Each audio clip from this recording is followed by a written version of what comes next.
이 사도행전의 말씀은 전체 28장까지 되어 있는데 크게는 두 부분으로 나눠볼 수 있습니다. 오순절의 성령 강림의 역사 이후에 사도 베드로를 중심으로 해서 복음 전도한 것이 바로 12장까지이고 13장 말씀부터는 사도 바울이 이방인 중심으로 복음을 전하는 그러한 내용들, 1차, 2차, 3차 로마 전도 여행까지 전도의 여행들을 기록하고 있는 내용들입니다. 이러한 복음 전파는 예수님께서 명령하신 대로 예루살렘을 중심으로 시작하여서 유대와 사마리아로 그리고 땅끝까지 향하고 있습니다. 지난 주일에는 이 중에서 우리는 사도 베드로가 편견의 벽을 넘어서 이방인인 고넬료 가정에서 복음 전하는 내용을 보았습니다. 이 베드로가 이방인에게 복음을 전했다고 하는 것은 이 당시로서는 놀라운 그러한 이야기였어요.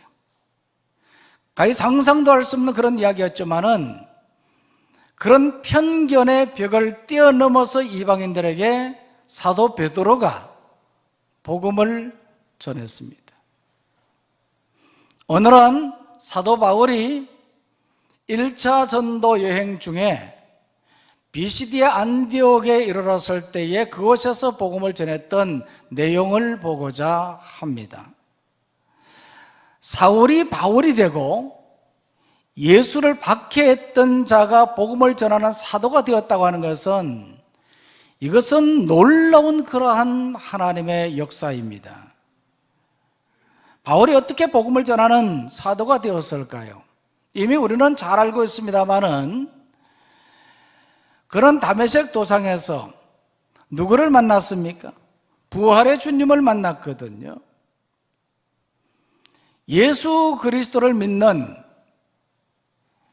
이러한 신앙인들을 잡아 끌고 오기 위해서 예루살렘에서 다메섹으로 가는 도중에 부활의 예수님을 만났습니다. 오늘 우리 인생의 삶에도 누구를 만나느냐 하는 것은 이것은 굉장히 중요한 부분입니다. 어떤 사람을 만나느냐에 따라서 우리 인생이 달라지는 겁니다. 어떤 교회를 만나느냐에 따라서 우리의 신앙이 달라지는 것입니다. 우리가 살아가는 데 있어서 이 만남이라고 하는 것은, 이 만남의 사건이라고 하는 것은 그만큼 중요합니다. 우리의 만남은 우연이 아니야. 바울이 부활의 주님을 만난 것은 결코 우연이 아닙니다. 하나님의 역사였습니다. 그가 다메섹 도상에서 부활의 주님을 만나고 그의 삶이 완전히 달라졌습니다. 인생이 변화되었습니다. 회심했습니다. 그리고 그는 다메섹 도상에서 부활의 주님을 만날 때에 강한 빛으로 의해서 눈이 멀어졌는데 사람의 손에 이끌려서 다메섹 성으로 들어가서 그 성에 준비된 아나니아라는 제자를 통해서 안수를 받게 되는데, 안수를 받을 때 그가 성령으로 충만하게 되었고, 그리고 안수를 받을 때에 그의 눈에서 비늘 같은 것이 떨어져 다시 보게 되었습니다. 그때야 비로소 그는 복음을 전하는 사도가 된 것입니다. 그래서 그는 다메섹 성에서 예수는 하나님의 아들이시다 하는 사실을 증거하게 되었습니다. 그 이유가 뭡니까? 부활의 주님을 만났기 때문입니다. 예수님을 만난 사람은 복음을 전합니다.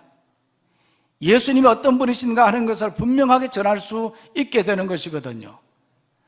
그러고 난 후에 그가 다메섹에서 복음을 전하다가 아라비아로 내려가서, 그곳은 광야에 있는데 그곳에서 3년간 훈련을 받았습니다. 그리고 다시 다메섹 성으로 돌아와서 복음을 전하는데, 그곳에 있던 유대인들이 이러한 사도 바울을 박해하기 시작합니다. 그를 죽이려고 합니다. 그들의 죽이려는 음모를 알고 이 바울은 그곳에서 도망하여 예루살렘으로 가는데, 예루살렘에 있는 사람들이 이 사울이라는 자가 이와 같이 변화되었다는 것, 회심에서 달라졌다는 사실을 인정해 주지 않는 거죠. 그때 바나바가 나타나서 그를 안내하고 소개했던 겁니다. 그래서 바울은 그곳에서 예루살렘에서 복음을 전했는데, 그곳에 있던 헬라파 유대인들이 또다시 이 바울을 죽이려고 했습니다. 그래서 그는 예루살렘에서 떠나서 고향 다소로 가서 잠시 머물게 됩니다. 그가 그곳에 있을 때에 예루살렘 교회에서 파송을 받은 바나바가 안디옥에 가서 복음을 전할 때에 다소로 찾아와서 이 사울에게 함께 복음을 전하자고 권했습니다. 그래서 이 바울은 자기 고향 다소에서 바나바와 함께 안디옥으로 가서 복음을 전하게 되었습니다. 그러던 중에 안디옥 교회의 파송을 받고 사도 바울과 바나바 그리고 그 일행들이 이제 전도 여행을 떠나게 됩니다. 이것이 바로 사도행전 13장의 말씀에 기록되어 있습니다. 오늘 이 본문의 말씀이 바로 이 13장의 말씀이지 않습니까? 안디옥 교회의 파송을 받은 이 바울과 바나바는 안디옥에서 출발해서 배를 타고 구브로라는 섬으로 가게 됩니다. 그것에 도착했던 곳이 바로 살람이라는 곳이었는데, 그곳에서 복음을 전하고 도보로 걸어서 바보라는 곳에 도착을 하게 됩니다. 그리고 그곳에서 복음을 또 전하게 됩니다. 그리고 다시 배를 타고 밤빌리아 버가라는 곳으로 가게 되지요. 상당한 거리가 되는 그곳으로 배를 타고 가서 도착했는데, 그곳에서 좀 더 걸어서 도착했던 곳이 바로 오늘 본문의 말씀이 기록되어 있는 장소인 비시디아 안디옥이었습니다. 바울과 바나바는 비시디아 안디옥에 도착하자마자 그곳에 있는 회당에 들어가서 복음을 전하기 시작합니다. 마침 그곳에 있던 회장장들이 이 사도 바울에게 복음을 전하는 그런 기회를 허락해 준 겁니다. 그래서 사도 바울은 그것에서 구속사적인 그런 관점에서 그들에게 복음의 말씀을 전했습니다. 사도 바울이 전할 때에 그 복음은 논리정연했고, 바울은 그 복음을 전할 때에 예수는 구약에서 예언한 메시아였다는 사실을 분명하게 선포했습니다. 그리고 난 다음에 있었던 일이 바로 오늘 이 본문의 말씀인데요. 이 비시디아 안디옥에서 회당에서 복음을 전하고 난 후에 그럼 어떠한 일이 있었습니까? 오늘 말씀해 보니까요, 몇 가지로 볼 수 있는데, 먼저는 많은 사람들이 복음을 믿었습니다. 우리 한번 따라해 볼까요? 많은 사람이 복음을 믿었다. 자, 읽었던 42절 말씀인데 다 같이 읽습니다. 시작. 그들이 나갈새 사람들이 청하되 다음 안식일에도 이 말씀을 하라 하더라. 그들이 그렇게 말했어요. 이 그들은 바로 바울과 바나바 그 일행들을 말하는 것이거든요. 그들이 회당에서 복음을 전한 후에 그들이 나갈 때에 사람들이, 여기서 사람은 그 회당 안에 있는 유대인들과 유대교로 개종한 이방인들을 말하는 겁니다. 그들이 청하되 다음 안식일에도 와서 이 말씀을 하라고 그렇게 요청을 했던 겁니다.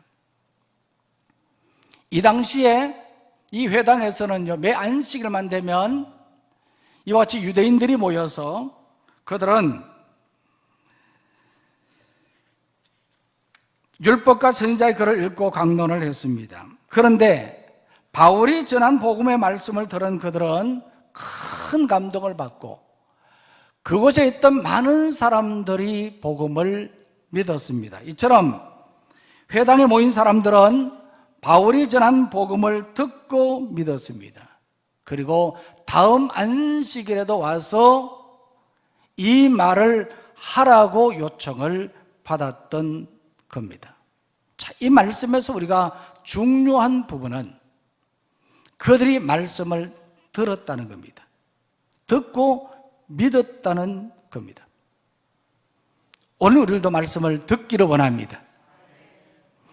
로마서 10장 17절 말씀에 보면요, 믿음은 들음에서 나고 들음은 그리스도의 말씀으로 말미암느니라고 했습니다.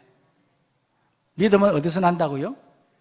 들음에서 나고 들음은 그리스도의 말씀이라고 했거든요.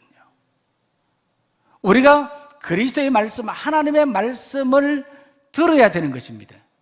말씀을 들을 때 믿음이 생기는 것입니다. 정신분석학자 칼 메닝거는 이 듣는 일에 대해서 이런 이야기를 했습니다. 한번 읽겠습니다. 시작. 듣는 일은 사람을 끌어당기는 창조적인 힘이다. 누군가 내 말에 귀를 기울여 줄 때 우리의 존재는 만들어지고 열리고 확장된다. 나는 이 진리를 깨달은 뒤부터 모든 사람에게 애정을 갖고 그들의 말에 귀를 기울인다. 처음에는 건조하고 하찮고 지루한 이야기일지는 모르지만 대화를 통해 곧 마음이 담겨지기 시작하고 그때부터 서로의 모습이 드러나게 된다. 칼 메닝거는 이 듣는 일에 대해서 뭐라고 말했습니까? 그만큼 중요하다는 것을 말하는데 이것은 사람을 끌어당기는 창조적인 힘이라 그랬거든요. 베스트셀러 작가인 스카펙은 그의 책에서 아직도 가야 할 길이라는 그의 책에서 이런 말을 했습니다. 역시 한번 읽겠습니다. 시작. 우리는 막대한 시간을 듣는 일에 쓰면서도 대부분의 사람은 그 시간들을 낭비한다. 왜냐하면 대체로 듣는 방법을 잘 모르기 때문이다. 이 스카펙의 말에 보면요, 막대한 시간을 우리가 듣는 일에 쓰면서도 대부분의 사람들은 그 시간을 낭비한다는 겁니다. 그 이유가 뭡니까? 듣는 방법을 잘 모르기 때문이라는 겁니다. 그럼 어떻게 들어야 되느냐? 상담학에서는요, 듣는 것을 굉장히 중요시 여기거든요. 오늘 이 자리에 우리가 앉아 있는다고 하더라도 이 말씀을 듣는 사람이 있고 듣지 않는 사람이 있습니다. 듣는 척 하지만 예배 끝나고 나서 물어보면 뭘 들은지 하나도 기억이 안 나요. 듣지 않는 사람도 있거든요. 앉아있지만 딴 생각하고 있는 사람이 있거든요. 대화를 하면서도 듣지 않는 사람이 있거든요. 저희 아내가 흔히 저게 이야기합니다. 자기 말은 귓등으로 듣는다고. 지금까지 이야기했는데 딴소리 한다고 그러거든요. 그러니까 잘 들어야지 잘 알 수 있는 거잖아요. 그래서 상담학에서는요, 경청하라 그렇게 말하거든요. 경청하라는 것은 귀담아 듣는 것도 있지만 눈으로 보면서 그리고 마음으로 공감하는 것. 그러니까 상대가 이야기를 하면 고개도 끄덕거리고 장단도 맞추어가면서 그렇게 듣는 것이 공감이라는 거거든요. 듣는 자세도 중요한 것이거든요. 듣는 자세, 경청한다는 자세는 직접 바라보고 그렇기도 하지만 자세도 중요한 겁니다. 자세도. 삐딱하게 앉아서 경청할 수 있겠습니까? 아니잖아요. 자세도 바르게 해야 되는 거거든요. 졸면서 우리가 할 수 없지 않습니까? 그러니까 이런 자세를 가지고 경청하는 것이 중요하다. 이러한 경청에는 이와 같이 듣는 것에는 창조적인 힘이 있다고 하는 겁니다. 아멘. 자녀들이 부모의 말에 신뢰하는 이유가 뭡니까? 부모는 자녀의 말을 잘 들어주거든요. 그러니까 자녀가 어떤 말을 하더라도 부모는 귀담아 들어주는 겁니다. 경청하는 거거든요. 그러니까 자녀들은 부모를 신뢰하게 된다는 말이죠. 신학자 칼 발트는 이 하나님의 말씀, 이 듣는 것에 대해서 이런 이야기를 했습니다. 다 같이 한번 읽겠습니다. 시작. 하나님의 말씀은 세 가지 양식으로 존재하는데 곧 예수 그리스도, 설교, 그렇기에 믿음은 들음에서 생길 수밖에 없고 예수 그리스도에 대해서 듣는 것이 믿음이고 듣게 하는 것이 전도다. 갈발트는요, 하나님의 말씀은 세 가지 양식으로 존재한다고 그랬어요. 그것이 뭐냐면 하나님의 말씀은 첫 번째는 예수 그리스도, 역사적인 예수 그리스도가 곧 하나님의 말씀이다 그랬잖아요. 성경 말씀에 보면 예수님께서 말씀으로 육신이 되어 우리 가운데 오셨지 않습니까? 역사적인 예수 그리스도가 말씀이라는 거죠. 그 다음 두 번째로 뭡니까? 성경, 기록된 말씀. 이 기록된 이 말씀이 바로 말씀이라는 거죠. 하나님의 말씀이라는 겁니다. 그 다음 세 번째로는 선포되는 말씀. 그러니까 이 설교가 바로 하나님의 말씀이라는 거죠. 그러니까 믿음은 들음에서 생길 수밖에 없다는 거잖아요. 예수 그리스도에 대해서 듣는 것이 믿음이고 듣게 하는 것이 전도라는 사실입니다. 오늘 우리는 말씀을 듣는 자가 되기를 원합니다. 우리가 예배도 잘 드려야 되지만 예배 중에 하나님께서 하시는 말씀을 들어야 돼요. 성령께서 나에게 하시는 말씀을 들을 수 있는 자가 되어야 됩니다. 말씀을 들을 때 믿음이 생기고 믿어야지 믿음의 사람답게 우리가 살아갈 수가 있는 것이거든요. 그래서 예배 중에 졸지 말고 딴 생각하지 말고 정신 번쩍 들죠? 그러니까 말씀이 선포될 때 집중해서 말씀을 들어야 되는 겁니다. 또한 우리가 아침마다 일어나서 생명삼 교제로 큐티를 하지 않습니까? 우리가 그냥 큐티하는 것이 아니잖아요. 말씀을 읽지만은, 이 기록된 말씀을 읽지만은 읽는 가운데서 우리가 하나님의 큐 사인을 들어야 되는 것이거든요. 하나님이 어떤 말씀으로 큐를 주시는지 그 말씀을 우리가 들을 때 우리가 그 말씀대로 살아갈 수가 있는 겁니다. 그래서 우리는 언제나 하나님의 말씀을 듣고 그 말씀에 따라서 살아가는 성도가 되기를 간절히 소망합니다. 귀 있는 자는 들을지어다. 또 오늘 말씀 바라보면요, 이 사도 바울은 복음을 전할 때에, 그가 회당에서 복음을 전할 때에 그 가운데는 시기하고 비방하는 자들이 있었어요. 그래서 그는 시기와 비방을 받았던 겁니다. 자, 45절 말씀인데 다 같이 읽겠습니다. 시작. 유대인들이 그 무리를 보고 시기가 가득하여 바울이 말한 것을 반박하고 비방하거늘. 이 유대인들이라 그렇게 말하고 있잖아요. 바울은 이 바나바와 함께 그 일행들과 함께 그들의 요청에 따라서 다음 안식일에 그 회당에 들어가서 또다시 복음을 선포하는데, 우리 지금 45절 말씀을 읽었습니다만 44절 말씀에 보니까 이렇게 말하고 있어요. 그때에 비시디에 안디옥에 있는 시민이 거의 다 모였다고 했거든요. 역사학자 요스푸스에 의하면요, 이 당시에 비시디에 안디옥에 있는 유대인들은 약 2000세대 정도가 된다고 했습니다. 그리고 유대교에 관심 있는 많은 이방인들도 있었다고 그렇게 기록을 하고 있거든요. 이것을 보면 이 당시 회당이 얼마나 컸는지는 모르겠지만 많은 사람들이, 많은 유대인들이 이 회당에 모였다는 거거든요. 그 이유가 뭐냐? 이미 지난 안식일에 사도 바울이 복음을 전할 때에 그 나타났던 놀라운 반응들, 그것이 바로 이 비시대 안디옥 지역에 떠들썩하게 소문으로 퍼졌기 때문이었습니다. 그런데 오늘 이 말씀에 보니까 많은 사람들이 그렇게 회당으로 모이자 그곳에 있는 이 유대인들이 시기했던 것이거든요. 또한 바울이 선포하는 그 복음의 말씀에 대해서 반박하고 비방했던 것이거든요. 이 유대인들은 어떤 유대인들이었습니까? 이것은 모든 유대인들을 말하는 것이 아니라 일부의 정통 유대인들을 말하는 것입니다. 이들은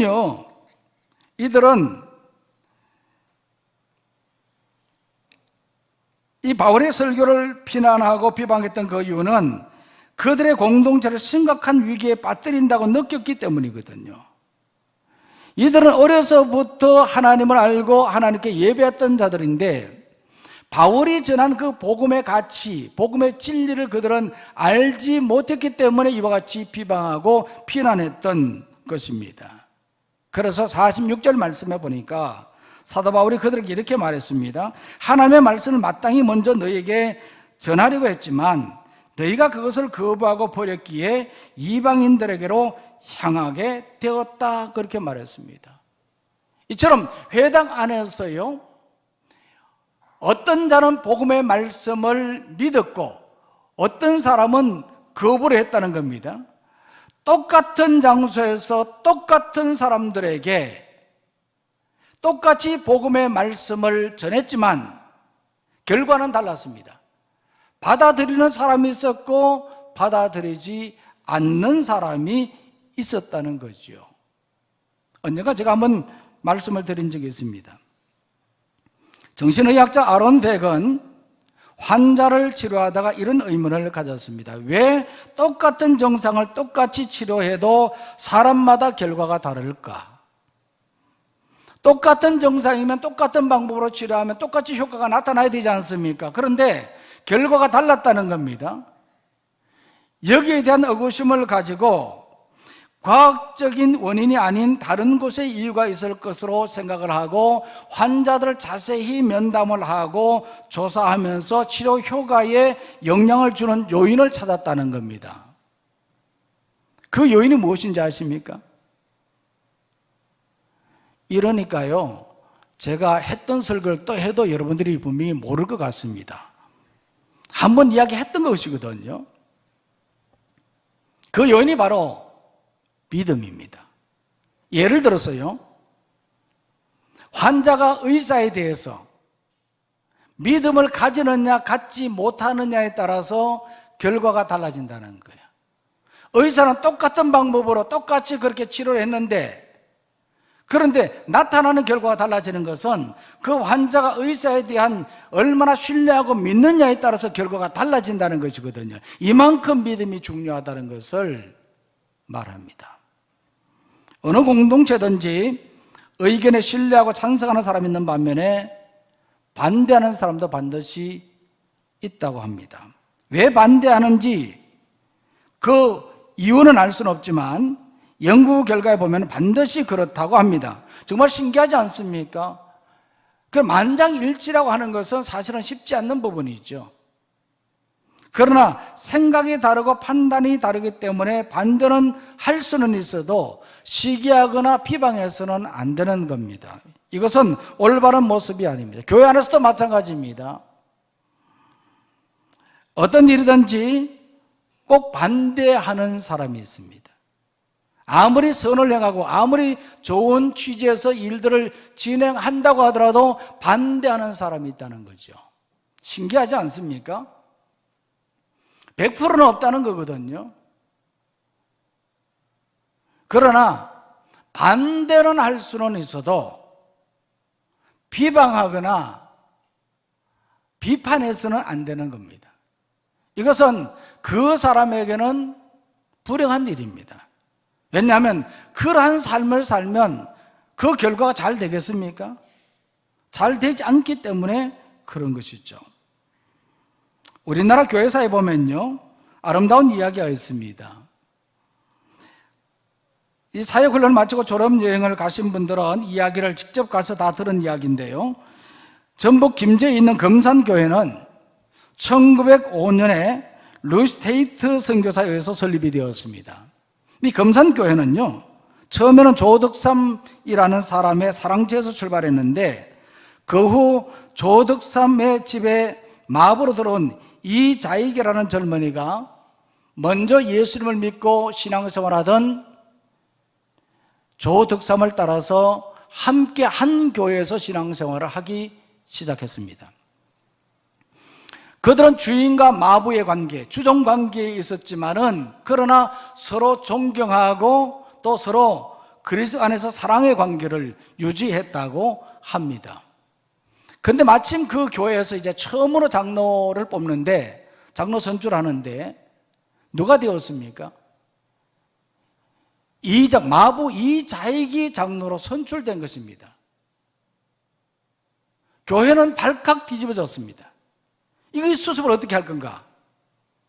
그래서 교인들이 요동하고 있을 때에 그때 이 조덕삼이라는 이 집사님이 그 모든 교인의 동료를 잠재우고 그가 직접 이자익 장로를 섬기는데 본을 보였다는 겁니다. 후에 이 조덕삼이라는 이 집사님도 장로님이 되기도 했지만 그가 장로님이 되고 난 다음에는 이자익이라는 이 사람을 신학교로 보내요. 지금의 대전신학교입니다. 신학교로 보내어서 공부를 하게 하고 또 공부할 때 필요한 모든 학자금이라든지 다 지원을 했다는 겁니다. 그래서 공부가 끝나고 난 다음에 목사 안수를 받은 후에는 그를 자기 교회 담임 목사로 청빙하여서 그래서 목사님으로 섬겼다는 겁니다. 예수님의 사랑으로 바로 이와 같은 역사가 나타난 것입니다. 오늘 우리는 신앙생활하면서 얼마든지 비난하고 비판하고 또 대립각을 세우고 그렇게 삶을 살아갈 수 있지만은 우리는 어떻게 우리가 신앙생활할 것인지 우리 자신들을 돌아봐야 됩니다. 회당에서 똑같이 하나님의 말씀을 들었음에도 똑같이 복음의 말씀을 들었음에도 불구하고 어떤 사람은 그것을 그대로 받아들이고 믿었던 반면에 이 정통 유대인들이라고 하는 이 사람들은 오히려 시기하고 반박하고 비방했던 것입니다. 오늘 우리는 이런 사람이 아니라 참 믿음의 사람 되시기를 바랍니다. 무엇보다도 우리는 하나님의 말씀 앞에서 깨어있는 신앙인이 되기를 간절히 소망합니다. 또 오늘 말씀 바라보면요, 작정된 자는 다 믿었다 그렇게 말하고 있습니다. 읽었던 말씀 48절 말씀인데 다 같이 읽겠습니다. 시작. 이방인들이 듣고 기뻐하여 하나님의 말씀을 찬송하며 영생을 주시기로 작정된 자는 다 믿더라. 아멘. 바울의 설교를 똑같이 듣고도 정통 유대인들은 반박하고 비방했지만은 이방인들은 어떻게 했다고? 이 말씀을 보니까 듣고 기뻐하여 하나님의 말씀을 찬송했다 그렇게 말했거든요. 어떻게 이런 일이 있을 수 있습니까? 이 말씀에 보니까 이것은 하나님이 영생을 주기로 작정했기 때문입니다. 하나님의 계획하심, 하나님의 작정하심에 따라서 이와 같이 그들이 믿게 되었다는 겁니다. 이방인들이기 때문에 믿는 것이 아니었거든요. 유대인들이기 때문에 믿는 것도 아니었거든요. 유대인들이라고 하더라도 하나님의 작정된 자만이 믿었습니다. 이방인들이라고 하더라도 하나님의 작정된 자만이 믿었던 것이거든요. 성경을 보면요, 하나님이 아브라함을 선택한 것도 하나님의 작정이었고 요셉이 애굽의 총리가 된 것도 하나님의 작정이었습니다. 사울이 이스라엘의 왕이 된 것도 다윗이 그 뒤를 이어서 왕이 된 것도 다 하나님의 작정하심 때문이었습니다. 우리가 사도행전의 말씀을 보고 있습니다마는 오순절의 성령 강림의 역사라든지 사도 베드로가 변화되어서 그가 복음을 전하는 사도로서 복음을 전거하고 이적을 행하는 이 모든 일들도 사도 바울이 다메섹 도상에서 부활의 주님을 만나고 회심하여서 그가 이방인을 전도하기 위해서 그런 1차, 2차, 3차 로마 전도 여행까지 그렇게 전도할 수 있게 된 이 모든 것들도 다 하나님의 작정하심이었습니다. 오늘 우리의 삶도 마찬가지입니다. 오늘 우리가 이 땅에 태어난 것도 우연이 아닙니다. 하나님의 작정하심입니다.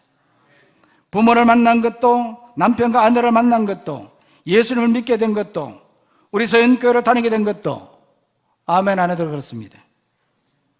직분을 맡게 된 것도, 이 자리에 나와서 앉아서 예배를 드리게 된 것도 다 하나님의 작정하심입니다. 우리 삶에 일어나는 여러 가지 많은 일들도, 이 모든 일들도 다 하나님의 작정하심 가운데 이루어지는 것입니다. 그래서 사람이 마음으로 자기의 길을 계획할지라도 그 걸음을 인도하시는 이는 누구라고 그랬습니까? 여호와 하나님이시라고 하시지 않습니까? 잠언 16장 33절 말씀을 보면 제비는 사람이 뽑지만은 작정하시기는 여호와께 있다고 그러셨습니다. 하나님이 작정하시는 것이거든요. 그러니까 오늘 우리는 이런 하나님의 작정을 안다고 한다면, 이런 하나님의 작정을 믿는다고 한다면 오늘 우리는 하나님을 신뢰하지 아니할 수가 없는 것이거든요. 이런 하나님의 작정을 우리가 알고 있으면 우리는 하나님께 기도하지 아니할 수가 없는 것이거든요. 우리가 기도하지 않고, 우리가 하나님을 신뢰하지 않고 믿음으로 삶을 살지 않는 것은 이런 하나님의 작정하심, 하나님이 이루신다는 사실을 우리가 믿지 못하기 때문이거든요. 오늘 우리는 이런 하나님의 작정, 이런 하나님이 이루시는 것을 믿고 확신하는 우리 모두가 되기를 원합니다. 그러니까 이 50절 말씀 보십시오. 이 50절 말씀에 보니까요, 이렇게 하나님의 작정을 믿지 못하는 소수의 정통 유대인들은 어떻게 했습니까? 경건한 기본들과 유력자들을 선동하여서 바나바와 이 바울을 박해하며 그들을 그 지역에서 어떻게 했다고요? 쫓아내었다, 그렇게 말하고 있지 않습니까? 하나님의 작정을 믿지 못했기 때문에. 그러나 하나님의 작정을 믿는 이 사도들, 바울과 바나바와 그 일행들은요, 어떻게 했습니까? 이 말씀에 보니까요, 그들이 박해하는데도 불구하고 전혀 위축되지 않고 발에 티끌을 떨어버리고 이고니온으로 갔다, 그렇게 말하고 있거든요. 그러면서 마지막 52절 말씀을 뭐라고 말하고 있습니까? 뭐가 충만하다고요?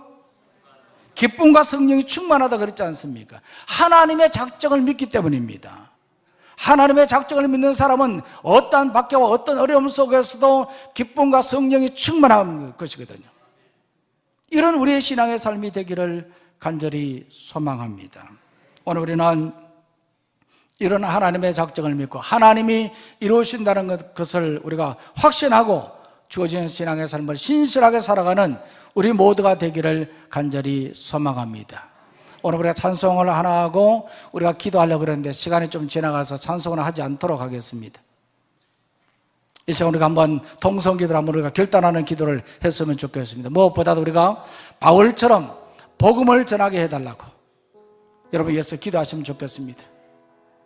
정말 하나님 앞에 헌신된 모습으로서 성령이 충만하고 또 담대히 말씀을 선포할 때 놀라운 구원의 역사가 나타나는 것처럼, 많은 사람들이 복음을 믿었던 것처럼 시기와 비방에도 불구하고 담대히 복음을 전할 때에 놀라운 역사가 나타났던 것처럼 오늘도 주어진 신앙의 삶 속에 내 가정으로부터, 그리고 내 삶의 공동체 주변의 사람들에게 이와 같이 복음을 전하는 성도가 되게 해달라고 이 시간 여러분 기도하시기를 바라고, 그리고 영적인 삶의 능력을 달라고 기도하시고 육신의 질병이 치유될 수 있도록, 내가 가지고 있는 이 질병이 하나님의 은혜가 고침받게 해달라고 다 같이 손에서 간절한 마음으로 기도하겠습니다. 하나님 아버지 감사합니다. 하나님 특별히 이 시간 주신 말씀 기억합니다. 이 말씀에 따라서 순종하며 살아가는 우리의 삶의 모습이 될 수 있도록 주님 도우시고 인도하여 주옵소서. 자라나 우러나 치우치지 않고 하나님의 복음의 말씀 주신 사명에 따라서 순종하며 살아가는 우리의 삶의 모습이 될 수 있도록 인도하여 주옵소서. 하나님 아버지, 사도 바울이 하나님 담대히 성령 충만해서 복음을 전했던 것처럼 하나님 아버지, 우리도 이와 같이 복음을 전하는 주의 귀한 종들 다 될 수 있도록 하나님 인도하여 주시옵소서. 모든 것은 하나님의 작정하심과 하나님이 이루신다는 것을 우리가 확신하고 믿음으로 살아가는 우리가 될 수 있도록 주님 도우시고 인도하여 주시옵소서. 하나님 아버지, 영적인 삶에 능력을 주시고 육신의 질병도 하나님 치료하여 주시고 고쳐주시고 회복시켜 주시옵소서. 어떤 상황 속에서도 하나님이 나와 함께 하신다는 것을 확신하고 하나님 모두가 간증의 주인공이 되도록 주님 인도하여 주시옵소서. 주께서 사랑하는 우리 성도들의 기도를 들으시고 응답하여 주옵소서. 하나님 아버지, 우리들도 사도 바울처럼 복음을 전하는 사도가 되게 하여 주시옵소서. 많은 사람이 복음을 믿었고 시기와 비방 속에서도 작정된 자는 다 믿었던 것처럼 우리들에게도 이와 같은 구원의 역사가 일어나게 하여 주시옵소서. 하나님 아버지, 우중이지만 주님 전에 나와서 예배를 드립니다. 하나님, 참여한 성도님들 한 분 한 분 기억하여 주시고 이 마음 받아 주시옵소서. 하나님, 이 시간 기도하는 기도를 응답하여 주시고 하나님의 놀라운 역사를 이뤄가는 하늘 문을 여는 하나님의 귀한 성도들 될 수 있도록 인도하여 주시옵소서. 영적인 삶의 능력을 베풀어 주시옵소서. 육신의 질병도 하나님 치료하여 주시옵소서. 어떠한 질병 가운데 있든지 하나님의 능력으로 말미암아 고침받도록 하나님 인도하여 주시옵소서. 병원의 심령도 하나님 치료하여 주시고 항암 치료받고 있는 성도들 하나님 고쳐주시고 낫게 하여 주시옵소서. 하나님 아버지, 시간 기도합니다. 연로하신 우리 어르신들, 또 집안에서 하나님, 또 이모 양처모의 요양원에서 또 이렇게 하나님 가려받고 있는 분들도 있습니다. 주님께서 도우시고 함께하여 주시옵소서. 날마다의 삶이 기적이 되게 하여 주옵소서. 날마다의 삶이 은혜가 되게 하여 주시옵소서. 날마다의 삶이 능력이 되게 하여 주시옵소서. 주께서 도우시고 인도해 주시리라 믿고 예수님의 이름으로 기도하옵나이다. 아멘. 이제 다 같이 자리에서 일어나셔서 좌우의 문과 성도의 교제를 나누도록 하겠습니다. 오른손을 들고 우리가 인사할 때에 바울처럼 복음을 전합시다 인사하겠습니다. 바울처럼 복음을 전합시다.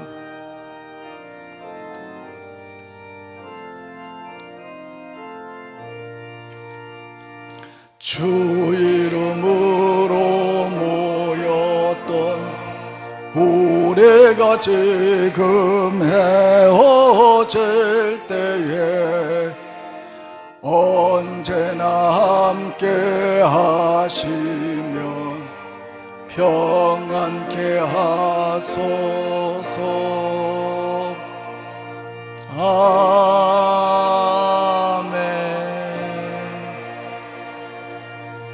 아멘. 이제는 우중이지만 하나님을 사랑하고 예배의 소중함을 깨닫고 언제나 신실한 믿음의 삶을 살기로 다짐하고 결단하며 오늘 주신 말씀을 마음판에 새기고 사도 바울처럼 초대교회 사도들처럼 성령의 충만함을 받고 복음을 전하기로 다짐하며 결단하며 세상으로 나가는 모든 주의 성도들 위해 주어지는 가정과 생업과 교회 위에 주 예수 그리스도의 크신 은혜와 하나님 아버지의 무한하신 사랑과 성령의 교통하심이 이제부터 영원까지 함께 하시기를 간절히 축원하옵나이다. 아멘.